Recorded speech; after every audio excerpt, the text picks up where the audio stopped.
Can y'all hear me? Thank you. Good afternoon. Welcome, everybody, to the Retirement Committee. Thank y'all for being in attendance. We're going to try to get started rather quickly. We have a lot to get through today. Chairman Battles and others are in other committees, and they'll be here directly. We're going to go ahead and get started. I would like to start with a word of prayer, if that's okay. Let's bow. Lord, we thank you for the opportunity to serve you as we serve others. We pray that you give us wisdom as we deal with these important issues that face our state, and help us to do what is right in your sight and in the eyes of our constituents. In Christ's name, amen. All right, we're going to start with House Bill 646. Now, there's a sign-up sheet over on the table. Sign-up sheet on the table. If you want to speak to any of the bills today, you can do that. We've got a lot. So let's go ahead and get started with House Bill 646. Vice Chairman Fleming. Let's see. Yeah, I'm getting you. Let's see if we... Are you on there? Let's see. Hello. Yep. Mr. Chairman, thanks to the committee members for allowing me to come for you today for House Bill 646. This is a bill that allows part-time chief magistrates to become part of their retirement system. As y'all may recall, a few years back, we created a retirement system for our chief magistrate judges, but we only allowed in the full-time magistrate judges. My county has a part-time magistrate judge, and when he came to me and said, why can't we participate in the system, I said, well, there's probably so many of you, it would really change it drastically. Come to find out, there's only about a dozen part-time chief magistrates in the whole state that would join the system, maybe a few more than that. The letter came back from the Department of Audits as being positive that this would cause no problems. What they would pay in is what they would get back on a pro rata as far as them being part-time. My only choice, if I want to let my judge participate in the retirement system, is to make him full-time by legislation. And in my county, part-time works just fine. And so I'd rather not have to change that to give him at least an option to participate in their retirement system. This is one of those systems where they pay in, that the state doesn't add any money to it. So I can certainly answer any questions that the committee have about that, but I appreciate your positive consideration. I have also discussed with the Magistrate Judges Association. They're fine with the bill. They have no problem with it all. All right. Before we go on to questions and discussion, I would point out to all the committees in your, all the members in your folder, there is a one-page summary of each bill will be taken up today, so that may be helpful in your review with these members. Mr. Williams. Oh, there you go. I got you're number 2. I've got you on here. Maybe you're muted on your microphone.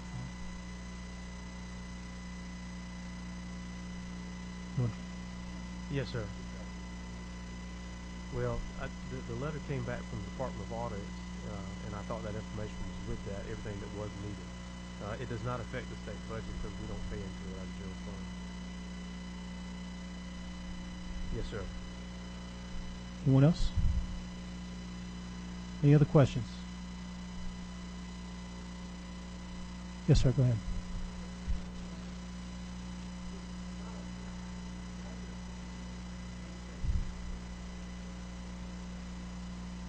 Well, there is a cost, but it's not to the state general fund.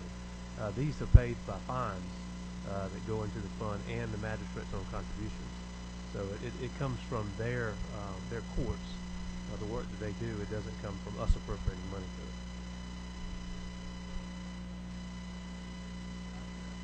Yes, sir.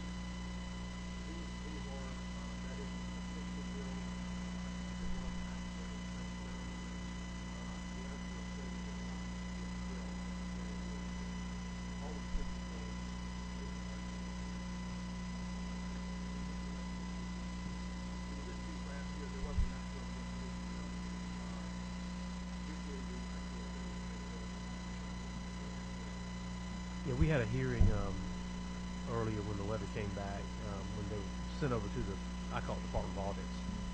And like I said, it came back as no fiscal impact to the state. All right. Mr. Maxwell? Thank you, Mr. Chairman. Representative, I see on a sheet here that, and I don't see it in the bill, but the people the 9 new eligible members, or how many, 14 or whatever it would be, if they start into this system, they're starting at a day going forward. They're not going to be able to purchase any back time. That is correct, yes, sir. Okay, they would just accumulate whatever they would pay into the system between now and time of retirement. If we allow them now going forward, yes, sir. Okay. And the fund thinks that they will be able to handle that actuarial liability going forward. That is correct. That's what the actuarial study showed, and also, of course, the Magistrate Judge Association. I've worked with them, and they agree. Okay, thank you, sir. Mr. Green? Mr. Chairman, at the proper time, I'd like to make a motion. We have a couple more questions before we get to that. Ms. Bentley? Yes, sir, Mr. Chairman. You had Representative Maxwell mentioned, I think it's 9 judges that's going to be a part of this? Yes, ma'am. What they did is 14 that are eligible, 14 part-time magistrate judges who could be eligible, and an informal survey done by my magistrate talking to them. 9 said they would participate if they could. Okay. Yes, ma'am. So we're really talking about 9 folks. Okay. Because I represent House District 139, the real small rural counties. I just want to make sure that they will be, this will be beneficial to them. If your magistrate is currently considered full-time, term of art, most are full-time magistrate judges, all but, like I said, 14 in the whole state out of 109 counties. Okay. So the chances are very strong Yes. that your judges not only are participating, or could participate, but may probably are already participating. Okay. Thank you. Any other questions from the committee? Mr. Green, I recognize you for a motion. Mr. Chairman and members of the committee, I would like to make a motion of do pass for House Bill 646. Is there a second? Mr. Weldon, second. Is there any discussion?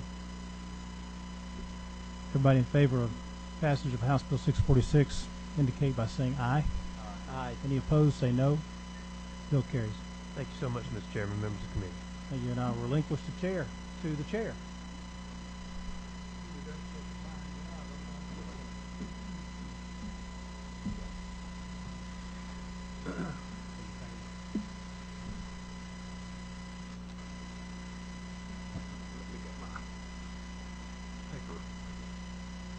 Apologize, just never to come from chairing a committee to this chairing committee. We're going to hear now House Bill 460. Chairman Tom will.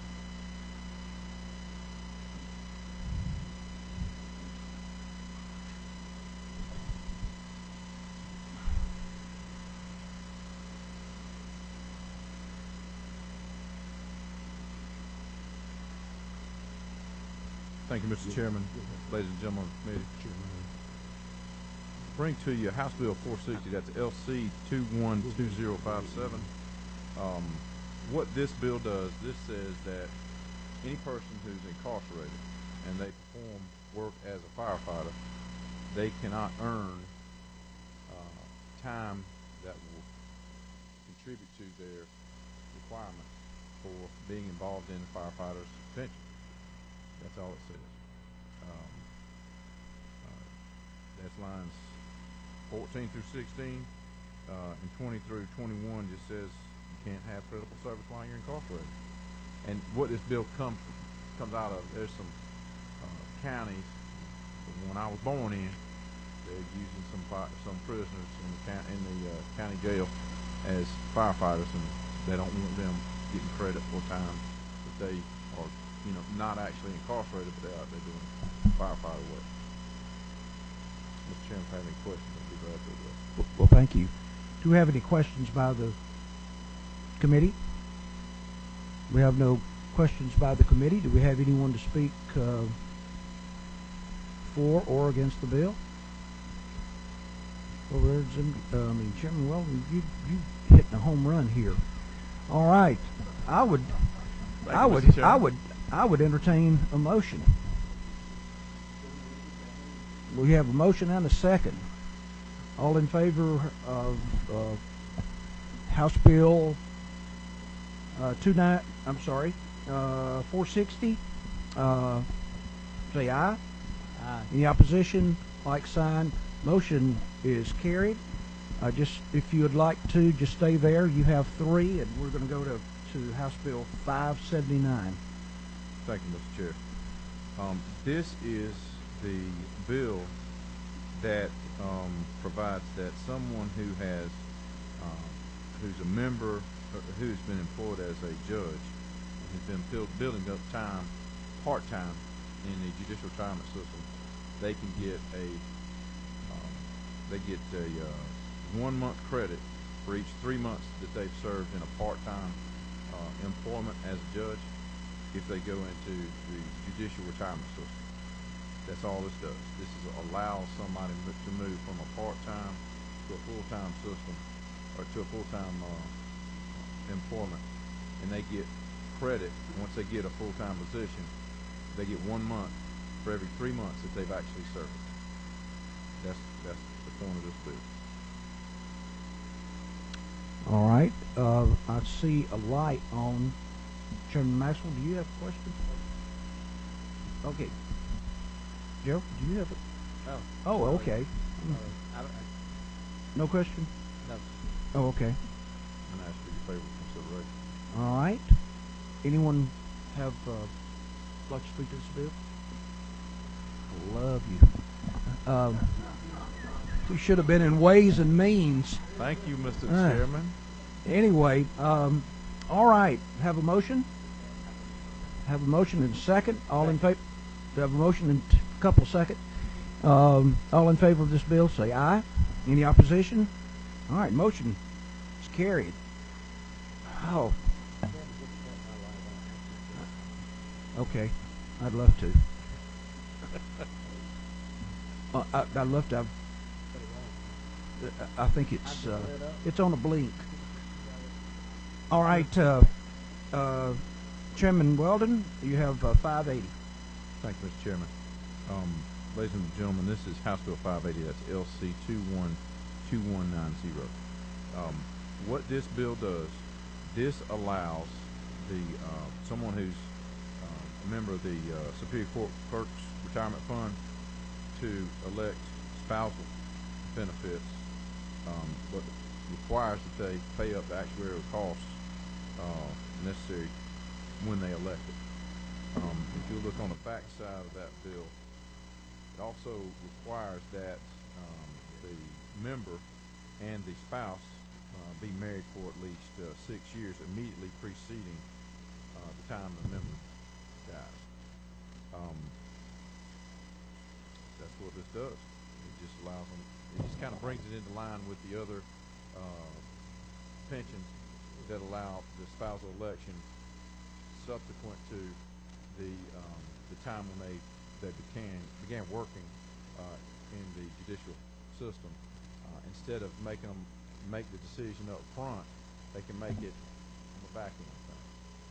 If they don't elect it, then they have to pay the actuarial value that's computed in accordance with the formula that's provided. Then it's not a. I think that you got a audits certification on the back. I think this doesn't have any cost associated with it that taxpayers are going to have to pay. Right. It just allows them to elect spousal benefits, like if their spouse dies and they elected to have spousal benefits, they get remarried, then they'd have to go back and then they'd have to qualify for 6 years and then the spousal benefits. Or if they get divorced and they're not married when they start, they wouldn't have the ability to elect spousal benefits, then they get married after they've been employed as a judge and they're a member or a part of the judicial retirement system, then they could elect for their spouse to have benefits, but have to pay it up. All right. Coach Williams?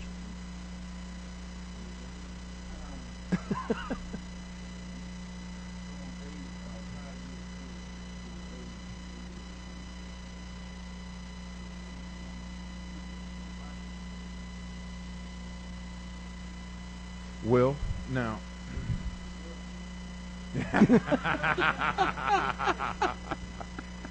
depends on who the girlfriend is, Coach. Now, well, I think that that would be a decision a judge would make in Superior Court on the divorce, and that'd be an issue. I know if Jay Powell were representing the wife and I were representing the husband, I'd try to hide that as much as possible. believe it or not. So that'd be something that could be an issue related, directly to the divorce proceedings. And I think a judge would likely take that into consideration. You're on. Nah. Yes, sir. Thank you. Right button. Oh, I'm sorry. You still have another question, Coach? Were you finished? Okay. Who's number 5? Okay, I got you.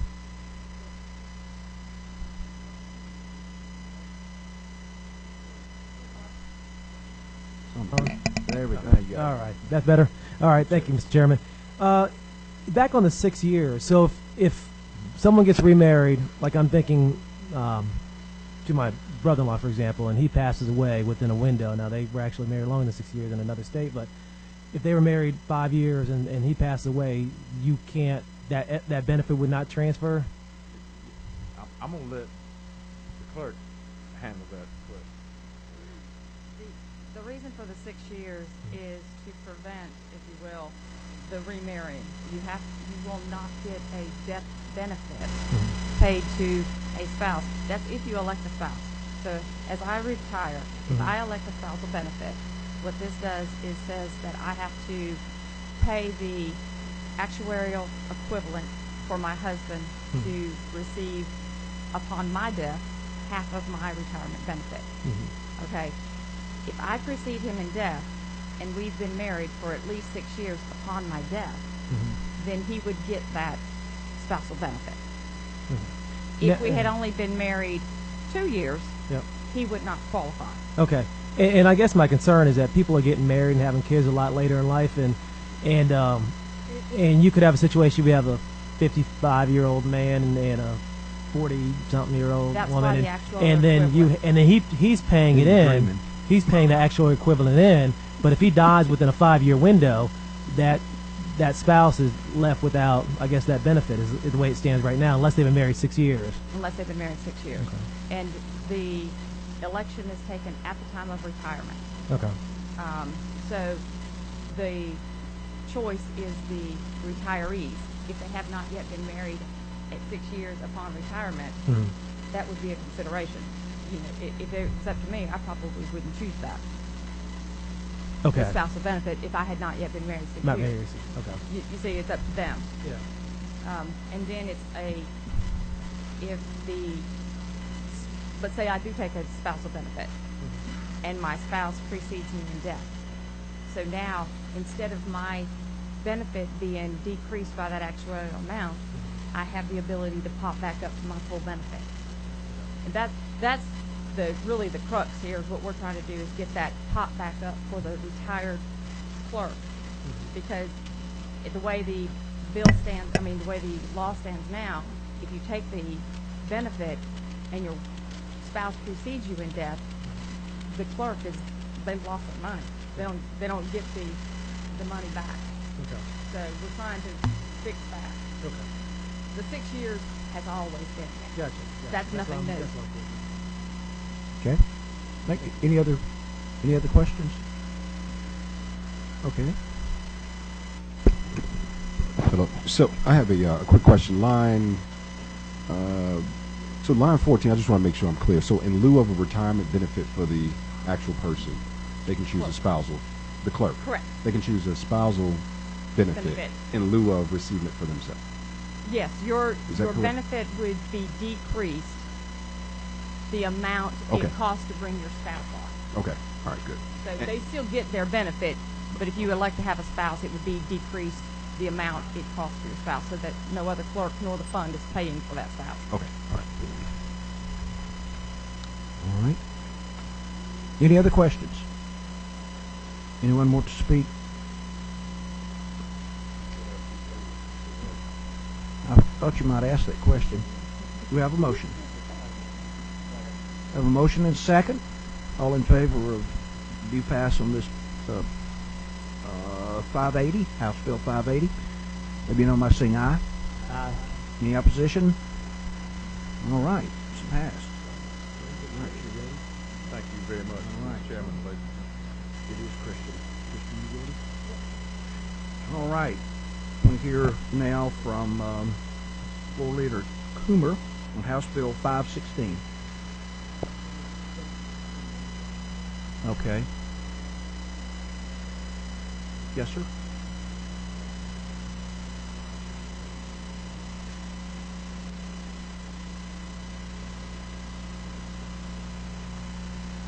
You want to postpone 601? Okay. Well, we can handle that. I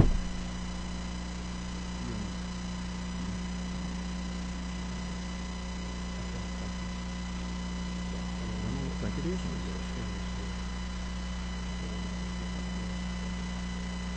No, that's Howard. No, that's Tommy. Let's see that.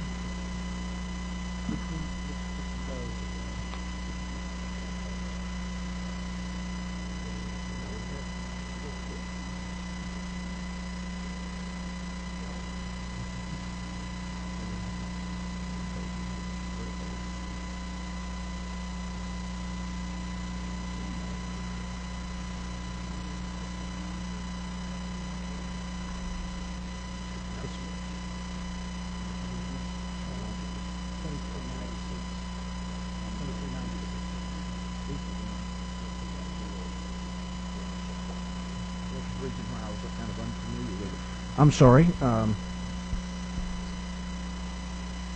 right. Leader Coomer? Thank you, Mr. Chairman. Y'all just have received a substitute. This is House Bill 516. You should be working with LC 21 2396S. 2396S. House Bill, before I get started, well, as I'm starting, let me say this. This is a bill that addresses retirement plan options for university system employees. And here today in support of the bill is Chancellor Hank Huckabee with the university system. Also, Amanda Seals with the university system, and other members of the university system are here to speak if called, if you want to do so. Essentially what this bill does, it would allow current members of the optional retirement plan, which was established back in 1990, to transfer into the teacher retirement system. There's a fiscal note that shows that there'd be no cost to the state. Anybody who wants to transfer into the system is going to have to buy into it. You have to buy up their number of years for the credit. The way the bill would work, and really this is where the substitute comes into play, it basically would create a rolling time period for employees to transition in, and that's basically to allow the appropriate agency that would have to handle those transfers enough time to get that done. They expect a lot of people will want to make this transition. Again, if any member chooses to switch plans, they have to assume the burden of cost in switching. There's no cost to the TRS or to the taxpayer in that transfer. OPR members would have 6 months to make that decision after they're originally hired. And as I said, there'd be no unfunded liability to TRS because the member transferring over would cover the cost as they transfer in. Future ORP members could opt out by their 6th year of service with the university system, giving them flexibility for the program. And to opt in, the ORP member will have to pay the value of the projected future benefits for their lifetime, according to TRS testimony we heard last year on this bill. All right. You've heard the bill. Any question by the committee? Chancellor, did you want to speak to this? Or are you satisfied with the authors?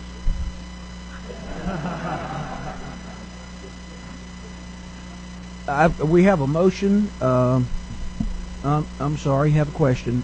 We've got them popping up everywhere. I was hoping you had a motion. Well, not a question. It was Thank you, Mr. Chairman. Representative Coomer, Yes, sir. appreciate you bringing this bill forward. I've got some questions as a member of TRS. I always worry about when things get added to the retirement system that I'm a member of. I don't remember hearing anything from teacher retirement when we heard this bill before, and I would like to hear from them. I have some concerns with everybody says it's going to be a good thing for teacher retirement, but I think that if the numbers are like you say they're going to be, I don't know whether it's going to be a good thing or not. The other thing is that it seems like we did this, former Chairman Maxwell, didn't we do something like this a couple of years ago when we had some university folks that volunteered to come out of the retirement system because they thought they could do a better job?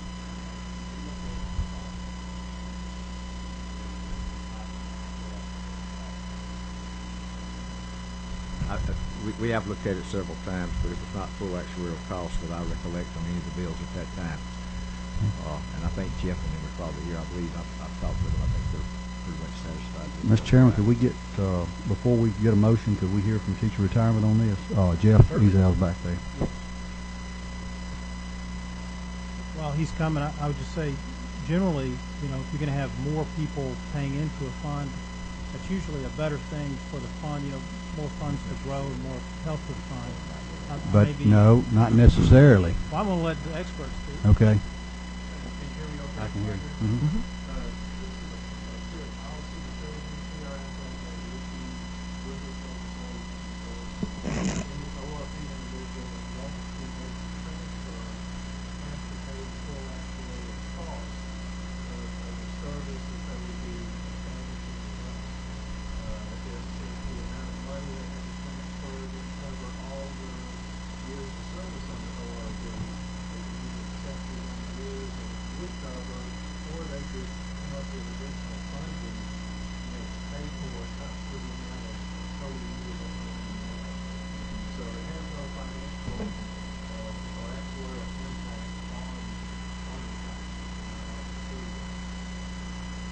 Even if they live to be 100.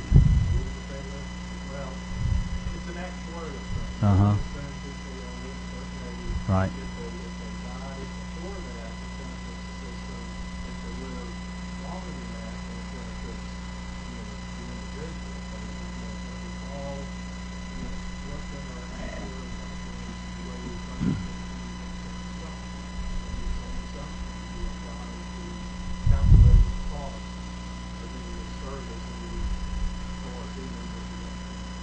So we could probably assume that college professors live longer than regular classroom teachers.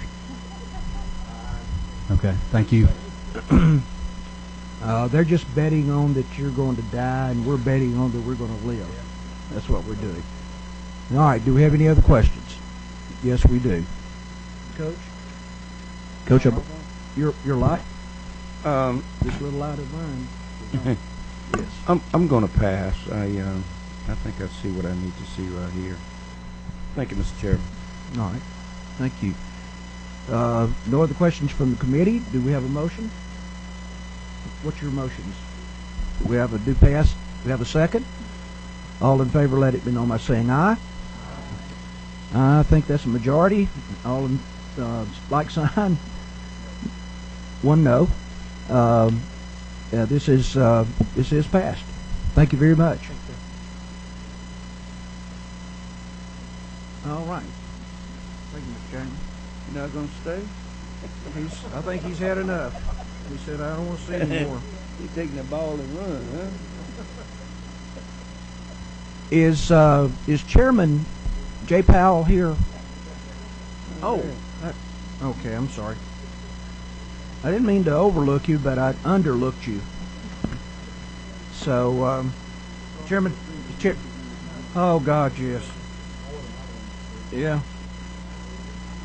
Chairman Powell, we want to hear from House Bill 477. Thank you, Mr. Could we have Chairman.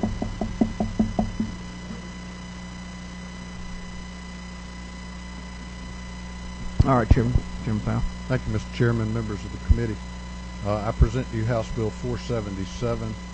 It is a relatively fairly simple bill that allows someone who has been in the judicial retirement system to transfer their judicial retirement credits into the employee retirement system, or the ERS, And so anyway, I would ask for your favorable consideration. The bill also says that if for some reason they had withdrawn their credits because they were not vested in the JRS when they left that system and they had withdrawn that they would have to repay those funds before they could be allowed to transfer them into the ERS. All right. Does the committee have any questions? Nope. Yes. Yes, sir.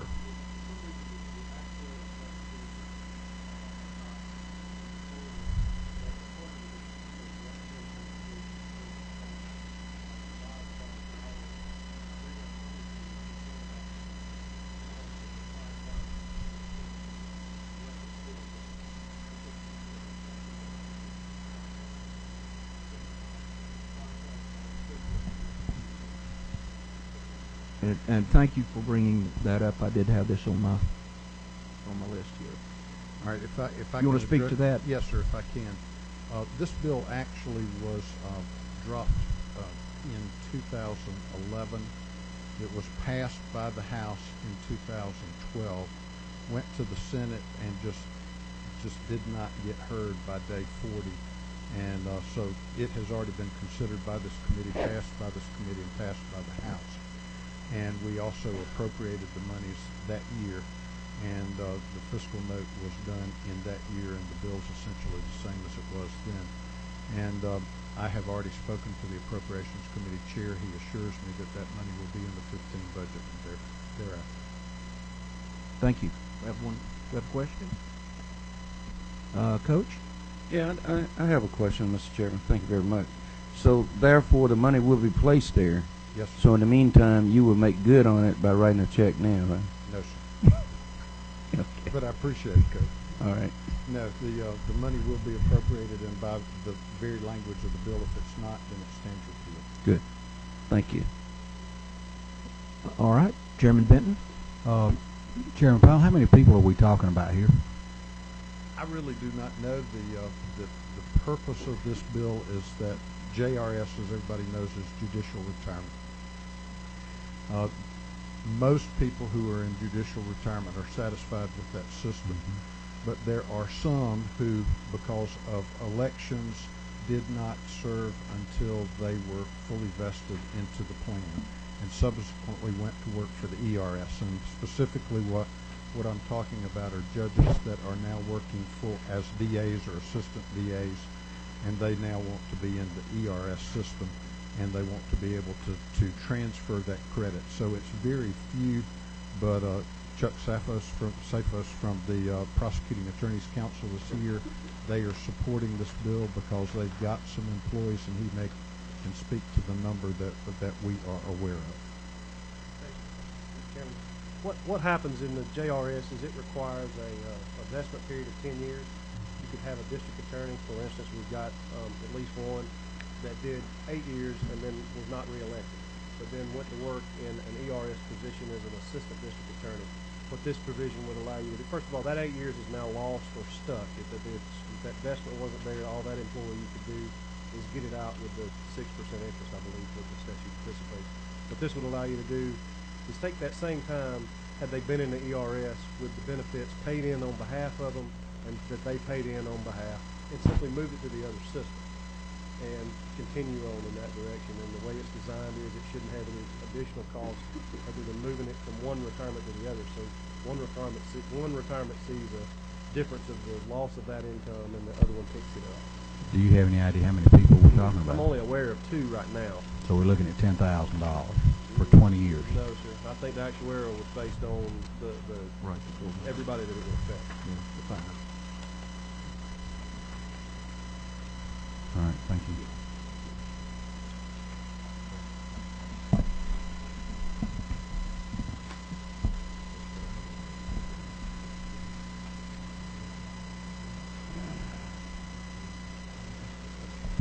Would I have another question here. one more question? So in other words, that would be $5,000 per person. No, sir. No, sir. At the time that we dropped this initial bill, we didn't even talk about numbers. Mm-hmm. This was basically, in my understanding, an accounting or a bookkeeping cost that the system would incur. This did not actually mean actual dollars as far as $5,000 per person. So if there were 100 people, it would be $500 or $50,000. That was not the discussion. So how much are you going to ask the chairman of appropriations for? $5,000. It is not dependent on the number of people. Okay. Not based on the actuarial report. All right, thank you. Representative Butler?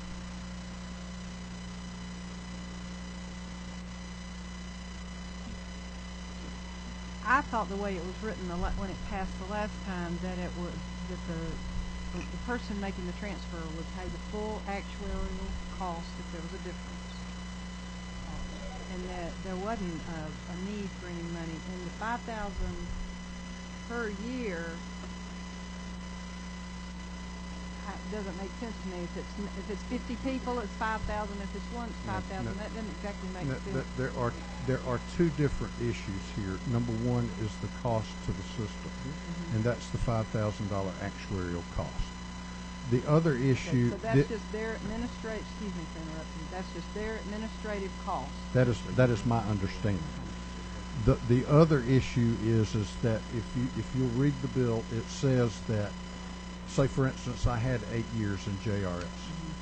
I can transfer up to 8 years in JRS, and if the money that I'm transferring from one system to the other only buys me 6 years of credit, that then it's my responsibility to pay into the system if I want credit for the full 8 years. So that's where the two things are. There's an appropriated amount, and then there's a member cost. I got it. Thank you. I just got well. All right, we have another question here, I believe.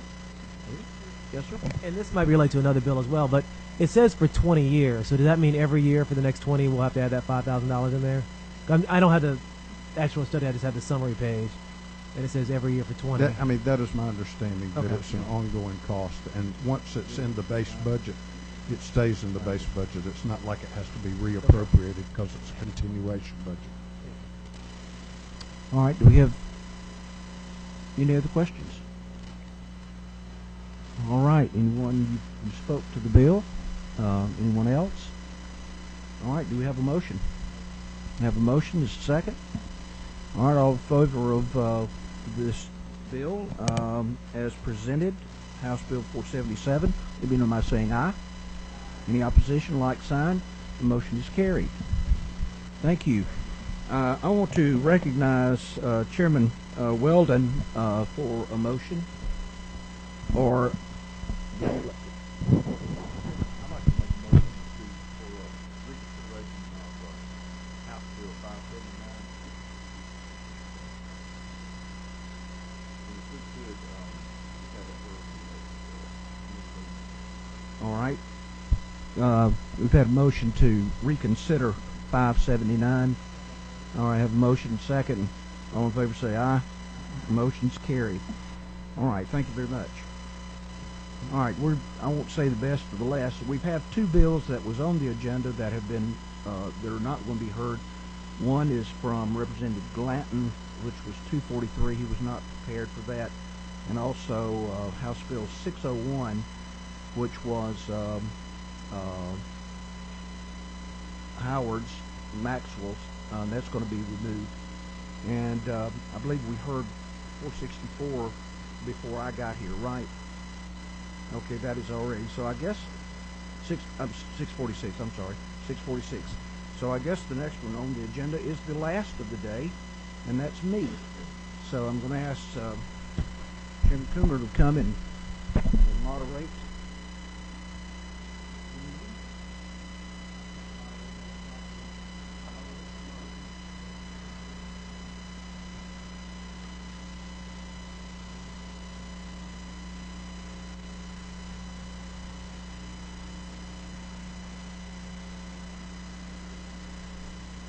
All right.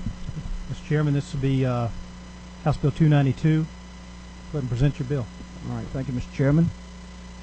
This bill came through the process, as all bills do, that require an actuarial study.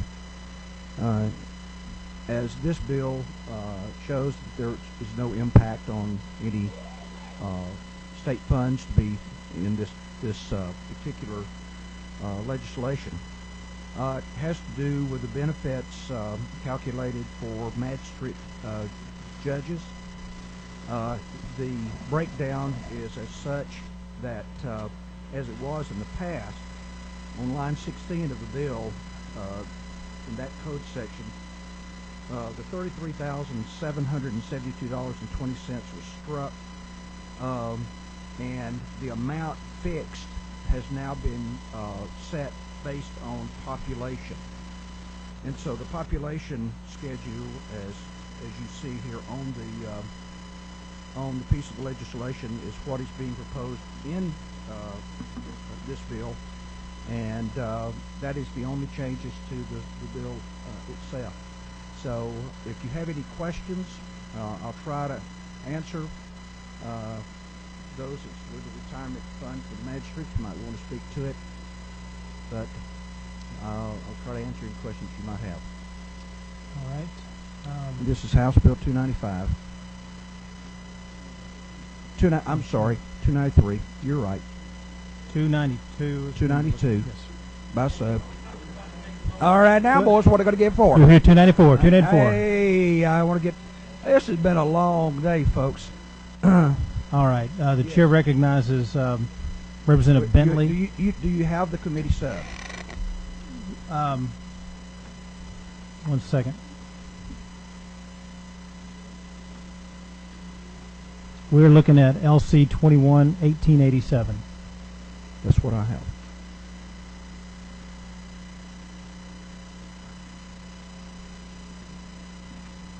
Does anybody need a copy of the bill? 1887? It was in the packet. Okay. Representative Bentley. Thank you, Mr. Chairman. Thank you, Mr. Chairman, for presenting the bill. As I stated earlier, I represent small rural counties in the state of Georgia. And can you explain to me why this bill was positioned on population? Because I'm really concerned about that. How's this going to?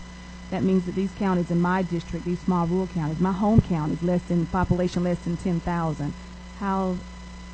Why it was figured in that manner? Okay, I need the representative that convinced me I need to carry this bill.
Have you had a chance to convey that to the judge in Dooley County?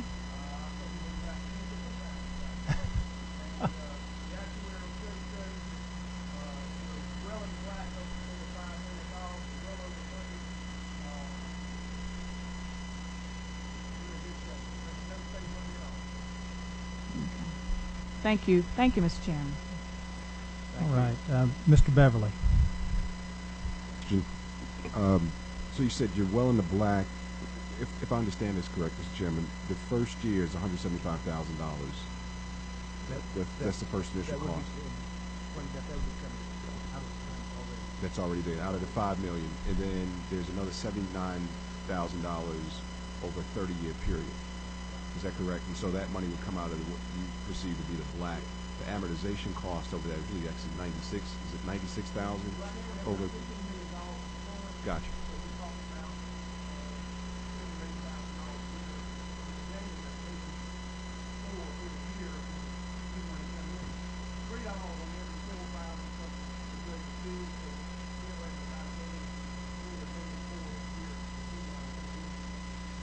So in an economic downturn, that money, I mean, that cost, you guys are pretty solvent right now. You're good to go.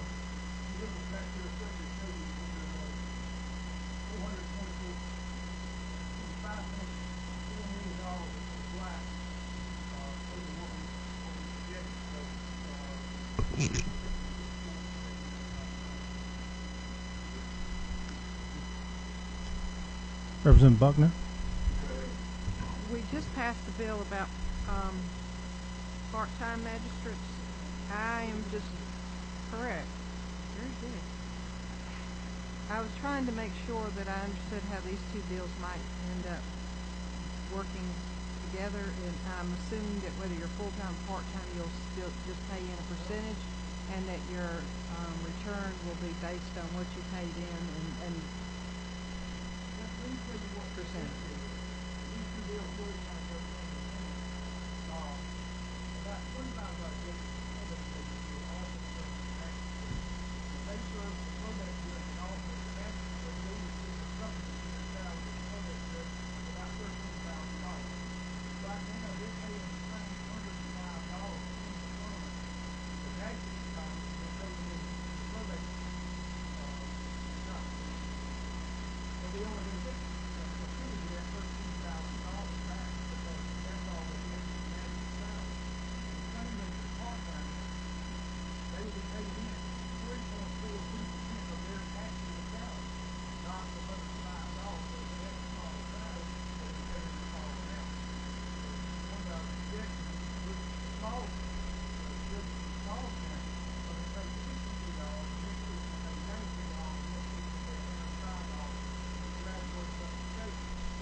All right, we're quickly running out of time. We're going to lose members to other committees. So let me I have one more question, and I ask you to get us as quick an answer as you can on this one. Representative Wilkerson. Thank you. And this is real quick. This may be for legislative council, Mr. Chairman. But as far as population bills, I guess this wouldn't be considered a population bill, even though we're defining population criteria here, right? Okay. Thank you. Are there any further questions from members? Is there anyone signed up to speak on the bill who'd like to be heard? Is there a motion from the committee? I've got a move. Got a second. All in favor, say aye. Any opposed, say no. We have. Let's try it again. Let's try it again. I couldn't hear because people were moving and talking. All in favor of the motion, say aye. All opposed, say no. Ayes carry. Ayes have it, and the bill carries. Thank you. That's all we have on the agenda today. We are dismissed.